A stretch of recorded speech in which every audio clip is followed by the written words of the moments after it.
Why are you so broken? Hey guys, welcome to the shop. I know I've been gone forever. In the world of YouTube, a lifetime I've been gone. And I'm back, at least for now. Feels good to be in the mood to be producing content and sharing with you guys once again. We'll talk more, maybe a little bit further along in this video as to why I've been gone for those that are interested.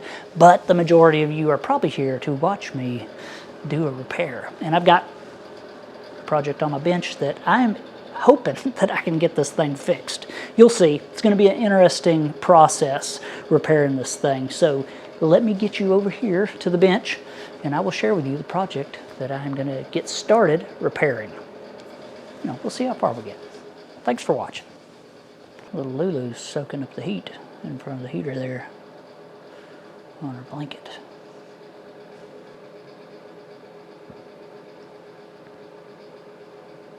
So in front of your eyes on the workbench is a badly damaged Hardinge brand 4-jaw chuck.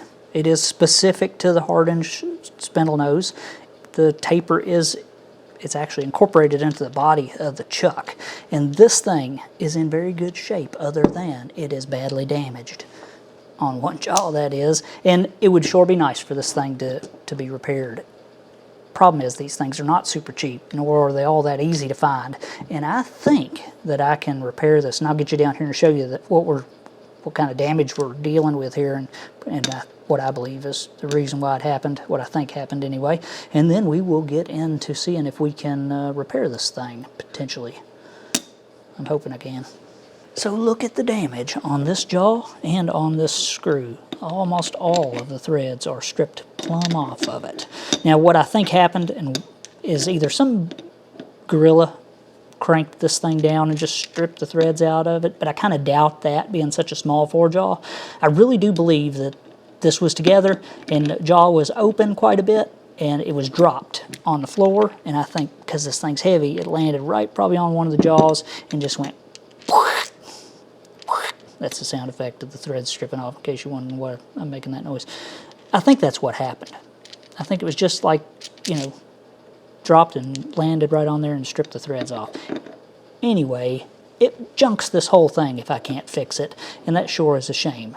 So look at that thread form out. That is what is called a square cut thread, and I cannot remember the last time I've cut a square cut thread. These are what are used in normally real high load applications, like a jack screw, or maybe even a lead screw. Sometimes you can use a square cut thread. High load applications, basically, and that's what we've got here. Sometimes people crank down on these, obviously, and it requires a really strong thread. So that's what this is, just a standard square cut, and it looks like it is 8 threads per inch. So I'm going to get a couple measurements across the major diameter, minor, overall length. We're also going to have to grind a tool to make this square 5/16 drive. That's going to be kind of interesting. Hopefully that works out. So let's I'm going to get some measurements. We'll meet up over to the lathe and start roughing this thing out. So I am going to take just a second and sketch out my dimensions here. That way I can just take my notebook over to the lathe, and it gives me a record of some of the things that I've built. Some people may prefer just to take the part and their measuring devices over to the machine and make it that way. I can do it either way, but I do like to write it down, and it just gives me a good record of, like I say, the things that I've made. But before I get into this, I do want to take a second and touch on, for those that are interested anyway, the reason why I've been absent from the channel for so long. If you're not interested in hearing this, I completely get it. Just skip forward a little bit. I won't hold it against you. I promise. Now, before I say anything, I do want to make sure that it's known that this is not a pity party. I'm not special or unique, or, my situation's not, like I say, unique in any way, and I do not need any sympathy. So the reason why that I've been absent, and I've touched on this before, is because, one, my wife Elizabeth has been dealing with cluster headaches, and watching the person that you love deal with debilitating headaches is awful. If you've known anybody that gets these things to the point to where they have to turn all the lights off, lay in bed all day, and they're just miserable, it's hard to watch somebody that you love deal with that. She's doing pretty good right now. She still has them, but it seems maybe like they're getting farther in between. and that's a good thing. My parents, both of them got sick at the same time. So on top of Elizabeth dealing with these headaches, my parents got pretty sick. They're elderly. A lot of you guys may already know that. And they're doing okay now. But, you know, tons of things at one time caused me to where I just had to step back from my channel. I had to take control of the things that I had control of, which is very few things. But filming and editing and all that was something that I could just step back from and put my energy towards my family. Another major stressor was that a lot of you guys know that I've become a grandfather in the last year, and my son and my granddaughter's mother's relationship didn't work out, unfortunately, like so many young relationships, and that's been kind of rocky and caused me not to be able to see my granddaughter near as much as what I'd like, although I am seeing her, and she's doing great. And, you know, just watching the people that you love go through hard times and suffer, it sucks really bad, and I cannot help but absorb a lot of this, and it affects me like it affects everyone, or like it would affect anyone. And that caused me to step back, and I apologize for not coming out sooner and you know, explaining myself, I guess. Although I'm usually one just to keep my personal business quiet and not display it for the world to know. And you know, that's one of the reasons why I just decided to say nothing at all. You know, because I get 100 emails asking what's going on, where you at, you doing okay? And if I have to write to everyone, you know, it just have to explain the same thing every day. I just have to relive all of the things every day. I just decided saying nothing was probably the best, even though I do apologize for the people who've been concerned about me. I'm doing okay, you know, although it was awful for my channel to stay away for as long as I did, for the growth of my channel and stuff. It was awful for my finances, but it was best for my family. So that is why I've been gone for as long as I have, and I'm super excited to be here for today and to be out here filming for you guys. I'm just going to take it one day at a time and hope that things continue to improve, and that is the reason for my absence. So, well, that's a few, you know, it's been a million things, trust me. When it rains, it pours, and a lot of you guys probably can relate. If it's not bad luck, it's just, hello, Lulu, come on, get up here. She's good. If it's not just bad luck, you know, it's work, you know, your day job, there's stresses everywhere. And sometimes all of those things pile on you at once. And you just got to take control of the things that you can control. And that's what I did. So step back for a little bit. Yeah, Lulu's doing good, aren't you? Yeah, she's doing great. So I'm over here at the big lathe. That is a piece of 4140, just a drop from another project. And get our stick out. Boy, we got plenty of room there. It's a little less than an inch in diameter starting out. And order of operations here, at least what I'm thinking at the moment, is I'm going to come in, turn this down to, what is it, 0.683 inch, just the whole thing, 0.683 inch. That's the major diameter of our threads there. And then I'll come in, I'll work this front feature here. This is just the base of the thread diameter at the end here. Work that in. I'll come in, then I'll probably cut the threads. Then I'll drill it. I have to drill this hole before I can broach that square in there, the drive. Then I'll part it off. Then I'll broach the hole. And then I'll come in, hold this in a collet, and come in and make this feature here. Just because when I don't know how hard I'm going to have to press to broach that square in there. So I don't want it to be thin there. I can do that last. It's not a big deal, this feature here.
So we just knocked the fuzz off this with a file to see where I'm at, 0.689.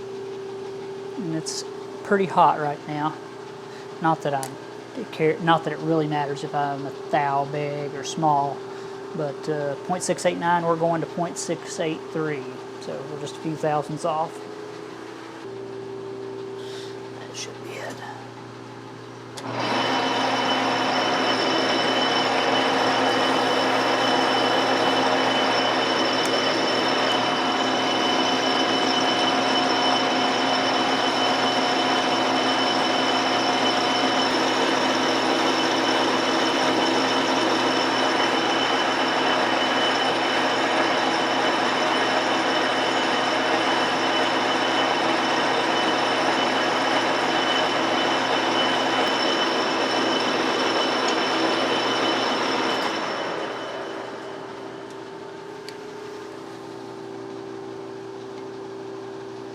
.683.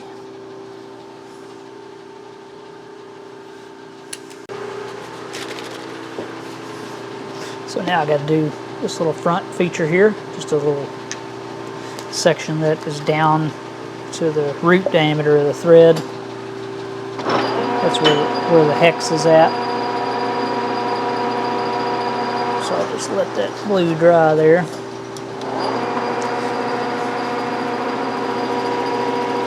And that's 100 and something.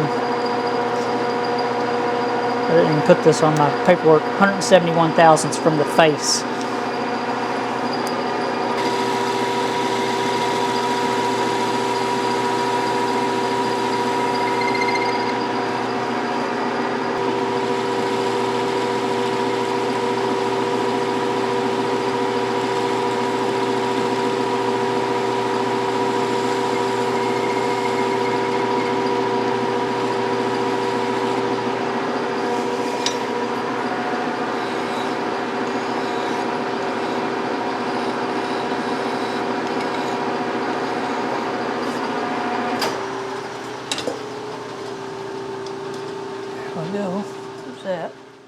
So I've got the shape roughed out here.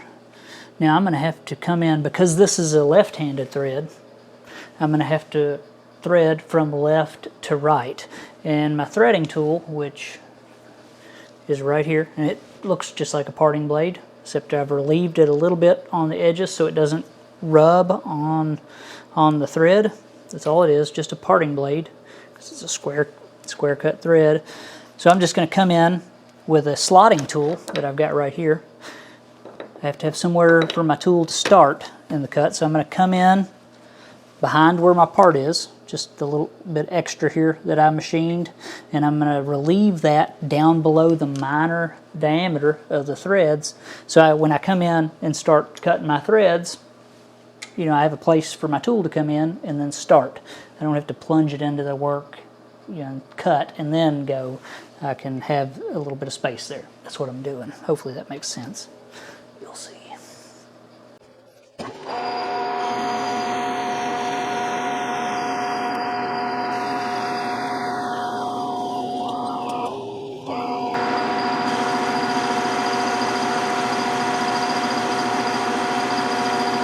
That should be plenty of room there.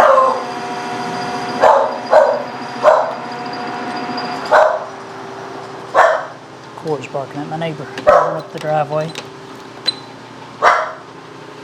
So now I got to get set up for 8 threads per inch.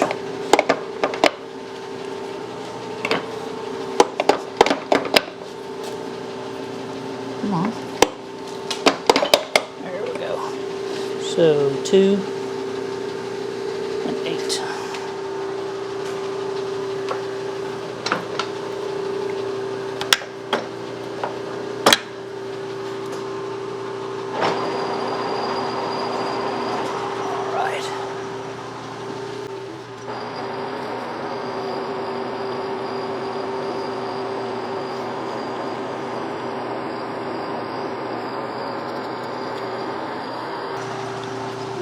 So threading in reverse can get you if you're not careful.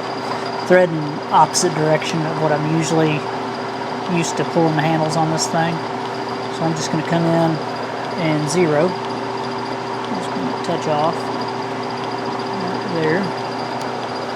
Heavy touch, but it's a touch. And I'm going to feed in 10 thousandths. And start threading.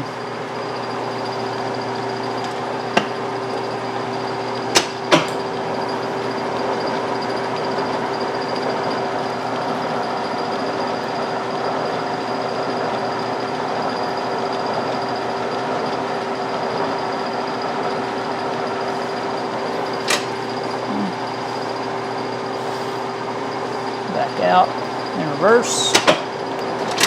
And let's see, I went the wrong way. Into my starting recess there, and just rinse and repeat until I get to the minor diameter.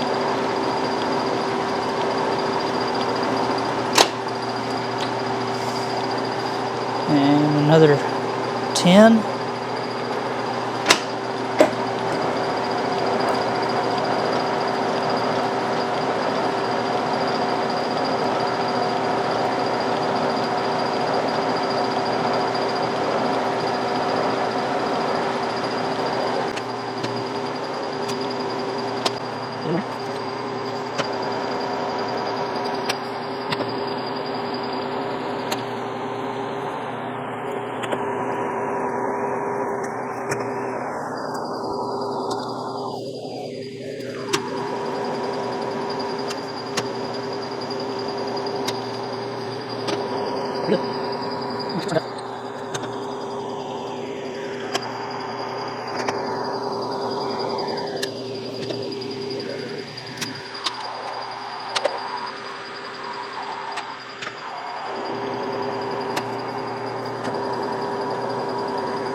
Just lightly trying to knock the burr off this thing.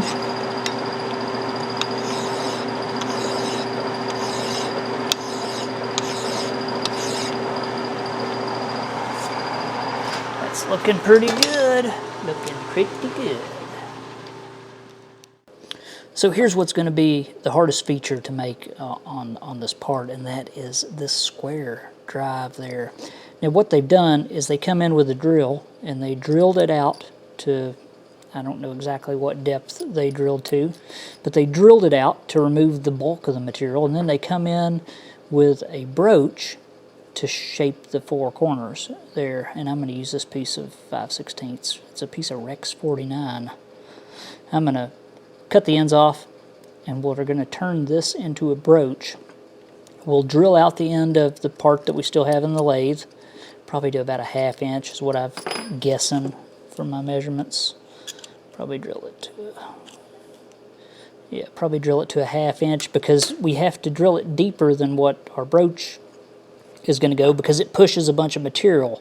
The corners get pushed down in there, and I don't know if you can see that or not. You can see down inside of that hole is the leftover material from the corners from the broach being pushed down. So we have to drill it deeper than what we really need it to be.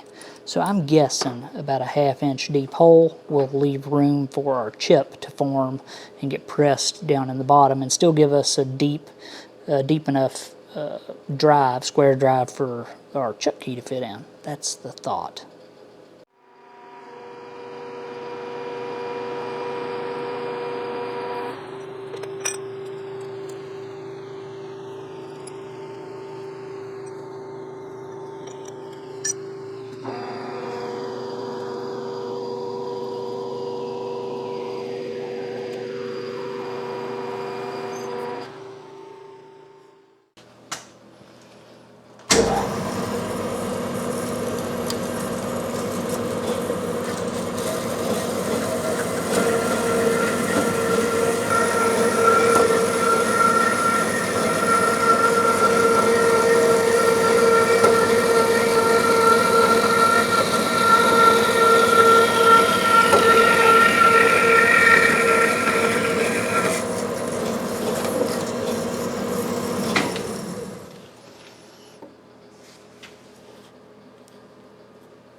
So we need to do a quick test fit here. I forgot to countersink that. I need to countersink this hole. The original's countersunk there, and I think that's to help the broach when you put it in there, to make that hex to help kind of center it. And also that little countersink helps you get the tool started, your T-handle wrench, when so it kind of funnels it down in there. Does that make sense? So I didn't countersink that, so I'll stick that in the lathe and countersink it. And that fits good to me. And this is an undamaged jaw. And that's perfect. Will it fit in here? Slide that together. Oh yeah. That's perfect. See, this is the key that goes into the back here, and it goes up in and it holds that screw.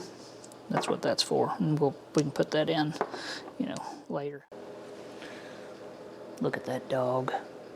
Just as lazy. I mean, hard working. That's what that dog is. So now I got to make this piece of 5/16 high-speed steel into a brooch that will hopefully work. And thankfully, I own one square 5C collet, and it happens to be 5/16, which is the size that I need. And I took this piece of high-speed steel over to the bench grinder, just knocked the ends kind of flat because it had been pre-ground as a tool bit. And I am going to make it pretty flat by just standing this collet block up in the surface grinder and knocking it flat. And then I'm going to grind down the sides of this, just one side, next side, you get the idea, until it is the same width across the flats as the original here is.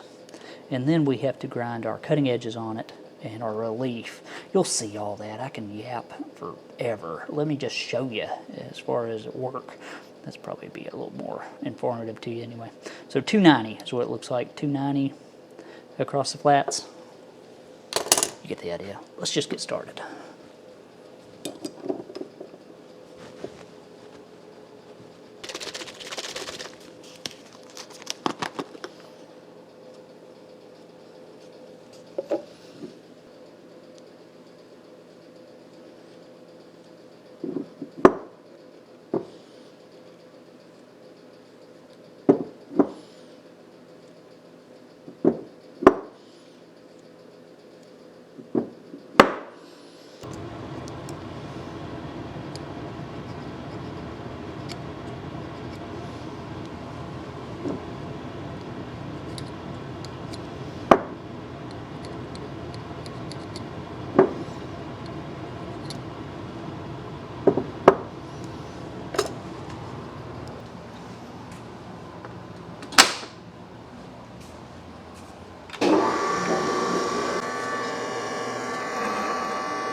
Now, it's just flat on the end, just rough, that's all I was after. And now I'm going to grind down the sides to it's the same width as the inside of the square on the original. Hopefully you get the idea.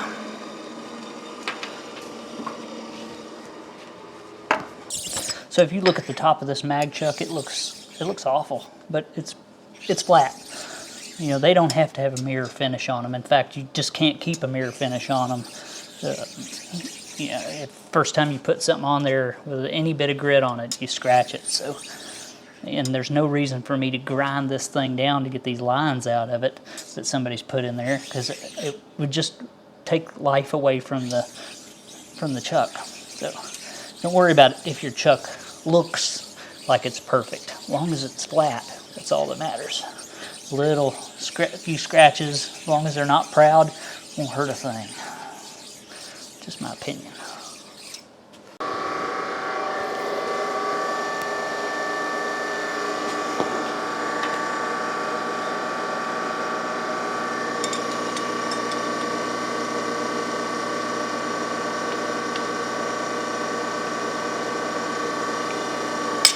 So I'm just using my square to square up the block in regards to the face of the chuck, and that way I can grind back to the same depth every time. I'm just going to set a 0 on my dial here, and I'm not going to put any relief on this. I'm just going to reduce the overall diameter all the way back about a half inch deep to 3 or 4 or 0.290.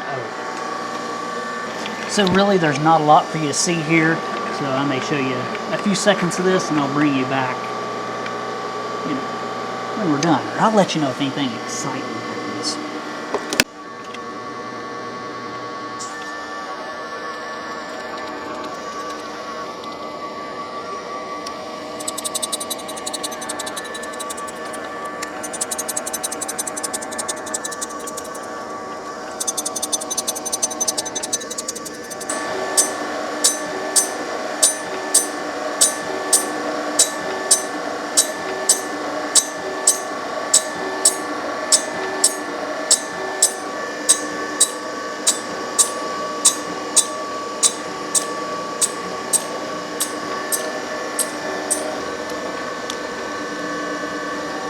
That should be about 290. Well, I can double check here. Just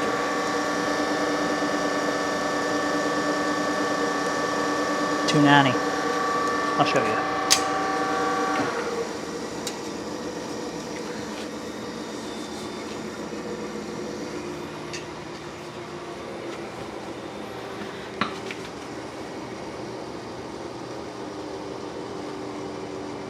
.290.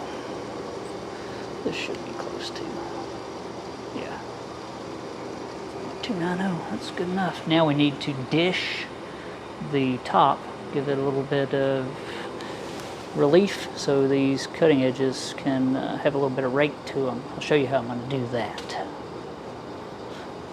So I've got my square drive 5/16 collet in there, and now I'm going to take my bit and I'm going to put it in here, and I'm going to change this wheel out on the cutter grinder to this wheel here, which is 1 1/4 inch. I measured 1 1/4 inch, so that should give us around a 5/8 radius dish on the front of this. We'll have a concave surface on the front of this, on the front of our tool bit there. And I'm just going to turn this 90, put our wheel in here, run it straight in. I just need to make sure that the center of the grinding spindle and the center of the spin fixture's spindle is same height. That way the center of this bit gets driven right into the center of that wheel, and as it's rotating, it'll just grind the hollow out of the center and give us about, like I say, 5/8 radius. That's what I think will happen.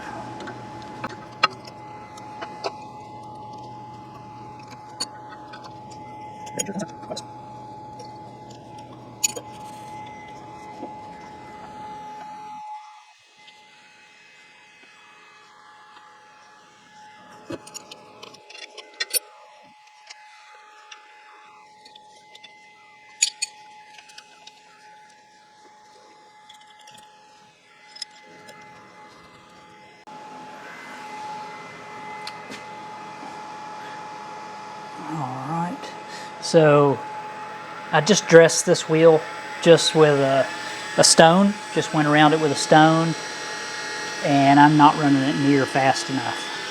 But I could do a pulley change, but we're just going to try it and see how it does. And I'm just going to run this straight in.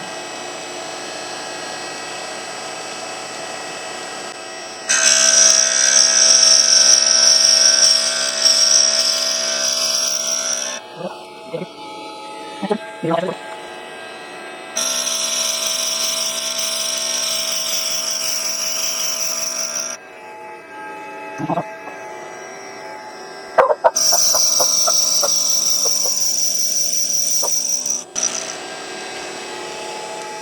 right. Yeah, to run that wheel effectively, it needs to be run quite a bit faster than what I'm running it. But that would require a pulley change, and I'm pretty lazy right now. Let's see what this did. Oh yeah, yeah, that's awesome looking. Let me get you in and show you. So let me see if I can get you a good shot of that. I think that looks pretty good. Let's see, 5/8 radius basically, right? It's just a dish in the center of that, and then corners are razor sharp. But what I'm going to do is I'm going to blue this thing with just some Dicom, some machine blue or some layout fluid, and then I'm going to spin it in the spin fixture and use a wheel, and I'm going to put just the slightest bit, maybe a degree or so of back relief in this, knocking off these sharp corners, because there's really nothing there. Those little sharp corners are just so fragile. They just won't hold up. So I'm going to roll these edges a little bit and give this some relief to the back a little as I go. You'll see. I'm going to blue it up, take it over with the cutter grinder, and that'll be it. Then this will be ready to try out. Get a little bit of relief on these and round off these corners a bit. I'm going to put 1.5 degrees or 2 degrees of relief in this. So I'm just going to use the graduations on the base of this spin fixture. About 2 degrees will be plenty. And then I'm just going to come in with this wheel that's been dressed parallel to the movement of the table. And I'm going to come in and just round off these corners and give this thing just a little bit of relief.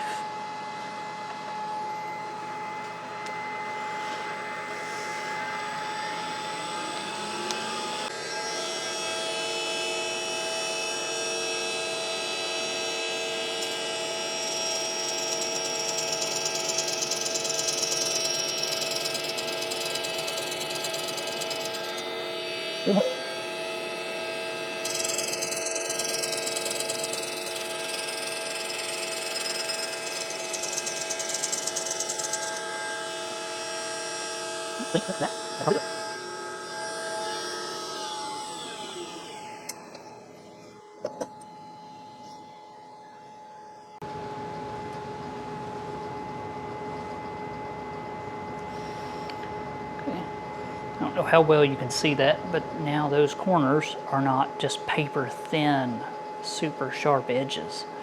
Now they're rounded, so that should give them quite a bit more strength. Now it could give it some relief, like the part that's blue there that's not touched.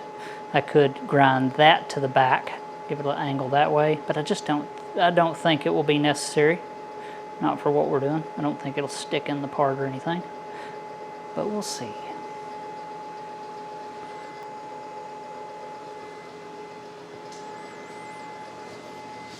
Is it going to work, little girl?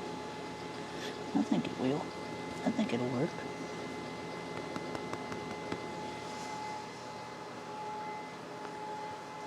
So as far as centering this, I'm just going to do my best by eye. Hopefully that'll be good enough. Then I'm just going to use the big dake press here.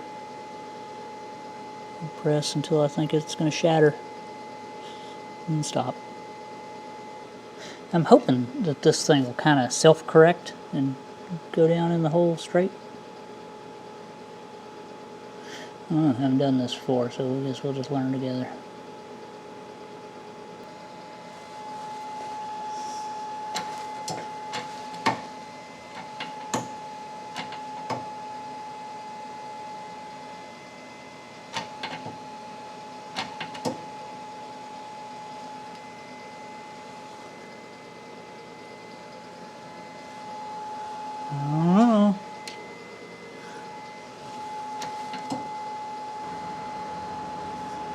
I'll let off of it a little bit.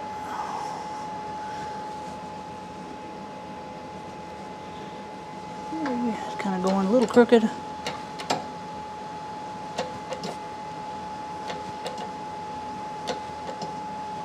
There you go. Let off again.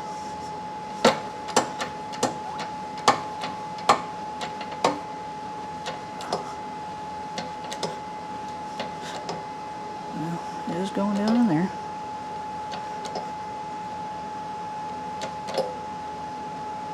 That's about it.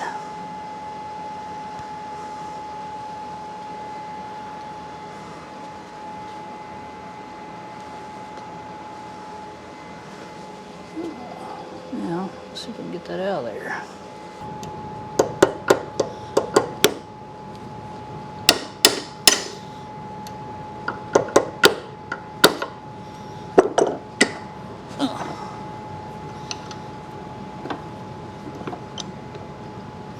This is not the best vise.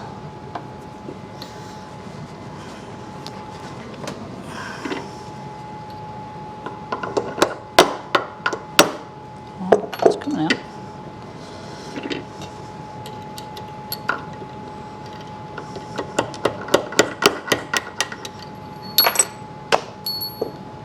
Oh wow, not bad. Let me show you.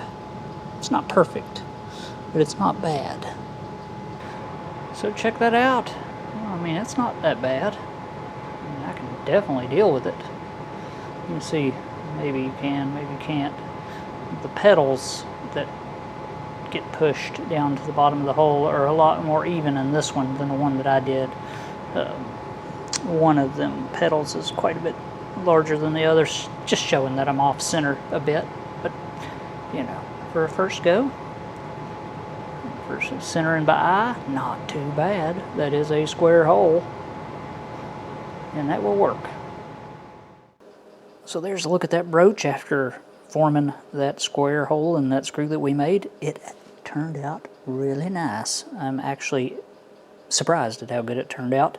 I have seen people make these just simply with a bench grinder. Just, you know, grind it to the size carefully, and then round these edges, corners, give the sharp edges just more likelihood of survival, a little bit of support there, and then a round stone with like a Dremel tool just pressed in there to give that, you know, a little bit of rake on the cutting edge. And really, if you've got a hydraulic press, you could probably just press a square blank in there without anything and it would form it.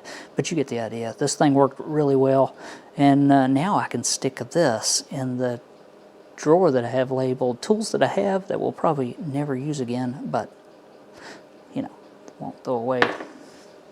Well, I thought I filmed myself cutting this slot out, but I didn't. Anyway, I went over to the lathe, took a parting blade, went in a couple times, cut it down to the diameter that I needed. Hopefully that, you know, you didn't miss nothing. Now let me show you one more thing that I got to do before this is actually complete.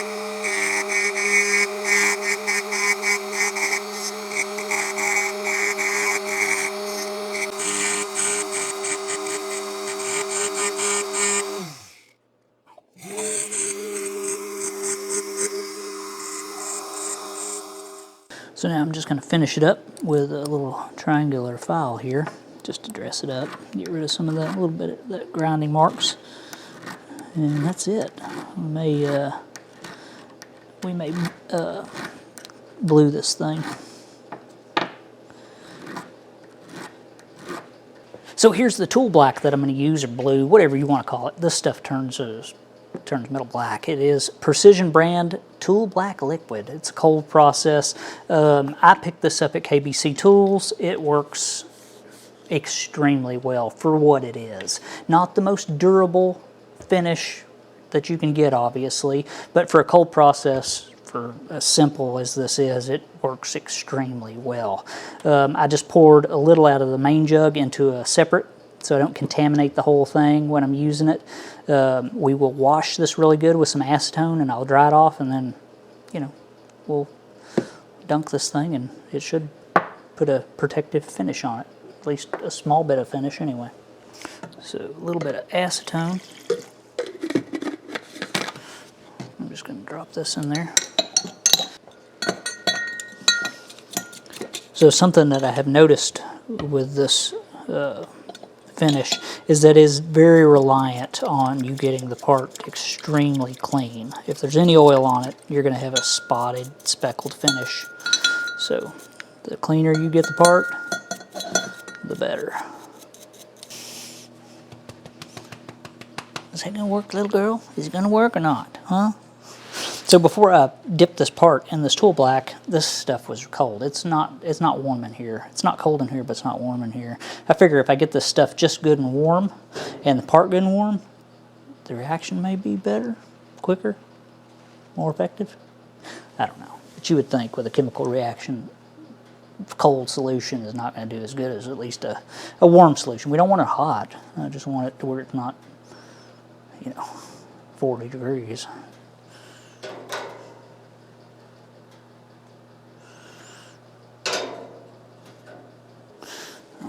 Here we go.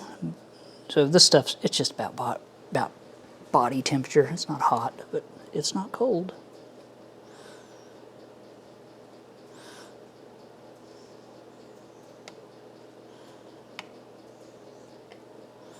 Look how black that already is. Now a lot of this will rub off.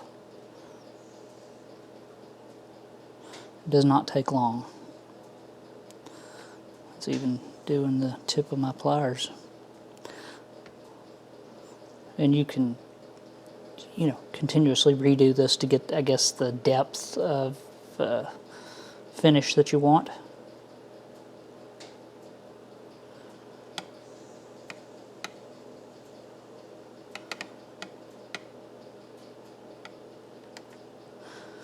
Look at how dark that got just that quick.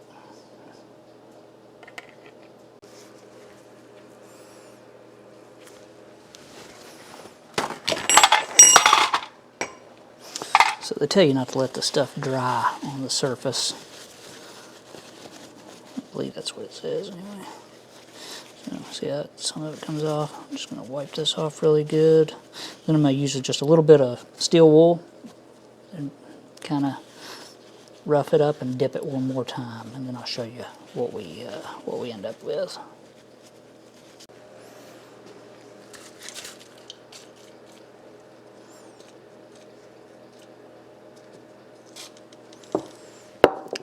WD, and we are done. Look how good that looks.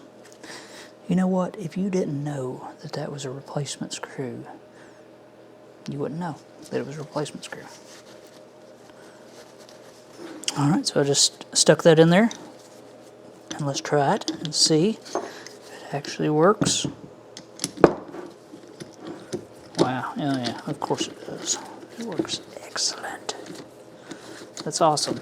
So I am very, very pleased with the way that turned out. Very nice.